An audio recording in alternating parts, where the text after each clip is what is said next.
Cobra और Viagra दोनों ही sex के लिए बहुत मुफीद हैं और लेकिन इसकी ओवरडोज से आपकी जान जा सकती हैं, आपकी शरेयानें फट सकती हैं और आपकी हालत ख़राब हो सकती है। डॉक्टर के मशवरे के बगैर इसे इस्तेमाल ना करें।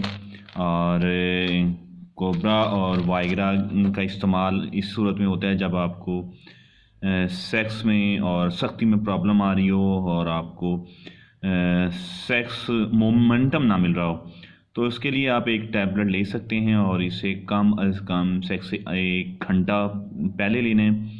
और उसके लिए आपको 1 किलो दूध के साथ इस्तेमाल करना है। अगर आप दूध इस्तेमाल नहीं करते तो इससे खुश्की होती है और खुश्की से आपको कब्ज़ हो सकती है और बेचैनी हो सकती है, मैदे में दर्द हो सकती है।